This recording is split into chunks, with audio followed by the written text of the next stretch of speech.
আসলে ওই দিন যখন লিটনকে বোয়া বোয়া করে করে চিল্লাইছিল দর্শকরা, ওইটা দেখে আমারও খারাপ লাগছিল। আসলে একজন খেলোয়াড় খারাপ খেলতেই পারে, তাই বলে তাকে অনলাইনে আপনারা যাই করেন, কিন্তু মাঠের মধ্যে তার সামনাসামনি এভাবে বোয়া বোয়া বলে বলে তাকে হয়রানি করা। আর লিটন কিছু বলে নাই, শুধু চেয়েছিল দর্শকদের দিকে। কী রকম দর্শক এরা! এরা মাঠের মধ্যে বোয়া বোয়া করে। এরকম ফেস তো সাকিব আল হাসান অনেকবার করেছে, তারপর তামিম ইকবাল অনেকবার করেছে। আমরা হয়তো অনলাইনে অনেক কিছু বলি খেলোয়াড়দের নিয়ে, কিন্তু সামনাসামনি এভাবে একজনকে বোয়া বোয়া বলে তাকে হয়রানি করা একদম উচিত নয়। ওই খেলার মাঠ থেকে চেয়েছিল লিটন দর্শকের দিকে, কিছু বলে নাই, শুধু দর্শকের দিকে চেয়েছিল। সে এক নজরে চেয়েছিল দর্শকের দিকে। আমরা কোন দেশে বাস করি, সে হয়তো মনে মনে চিন্তা করতেছে কাকে বোয়া বলতেছি আমরা। সে তো বাংলাদেশের একজন ক্রিকেট খেলোয়াড়। হয়তো খারাপ খেললে আমাদেরও খারাপ লাগে, কিন্তু তাদের আরও অনেক বেশি খারাপ লাগে।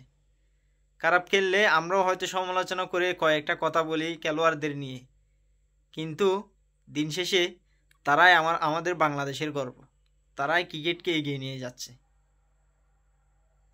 লিটন যদিও চ্যাম্পিয়ন্স ট্রফিতে চান্স পায়নি, কিন্তু লিটন ইদানিং ফর্মে ফিরেছে। সে 125 রান করেছে একটা ম্যাচে, তারপর আজকেও সিলেটের সাথে সে ভালো একটা স্কোর করেছে, 70 রান করেছে। আমি তো মনে করছিলাম আজকেও ভালো, আরও একটু এগিয়ে যাবে সে, কিন্তু ওভার ছিল না, আউটও হয়ে গেছিল তার কারণে। তো যাই হোক, ম্যাচটাও ঢাকা জিতে গেছে মাত্র 6 রানের কারণে। সিলেট 6 রান নিতে পারে নাই। তো কথা হচ্ছে, লিটনকে ওই দিন ওই ভিডিওটা দেখে বোয়া বোয়া বলে বলে চিল্লাইছিল, ওই ভিডিওটা দেখে আমারও খারাপ লাগছে। আসলে মাঠের মধ্যে এভাবে কাউকে এভাবে ভুয়া ভুয়া বলে বলে চিল্লানো একদম উচিত না।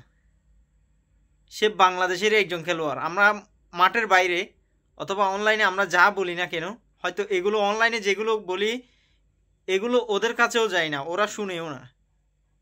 এরা কয়জনে শুনে? অনলাইনে আমরা যেগুলো বলি এগুলো কয়জনে শুনে? ওদের খানেও যায় না। কিন্তু সামনাসামনি আর আমরা এভাবে ওদেরকে সামনাসামনি বোয়া বলা একদম উচিত নয়। সে একজন বাংলাদেশেরই খেলোয়াড়, সে বাংলাদেশেরই হয়ে খেলতেছে। হয়তো দিনটা খারাপ যাচ্ছে, সময়টা খারাপ যাচ্ছে, তাই বলে তাকে নিয়ে আমরা এভাবে সামনাসামনি তাকে এভাবে হয়রানি করব একদম উচিত নয়।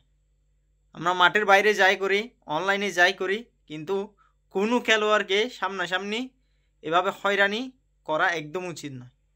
লিটন একজন ভালো খেলোয়াড়, ভালো ব্যাটসম্যান। টি-20তে আমরা দেখেছি ইন্ডিয়াকে, টি-20 ওয়ার্ল্ড কাপে ইন্ডিয়াকে লিটন একজনই অনেক ফিটাইছিল। লিটন একজনই পুরো খেলাটা বাংলাদেশের হাতে নিয়ে আসছিল টি-20 ওয়ার্ল্ড কাপে, লিটন একজনে। তো এই লিটনের অবদান আছে। তার এখন সময়টা খারাপ যাচ্ছে, তাই বলে তাকে আমরা সামনাসামনি বোয়া বলতে পারি না।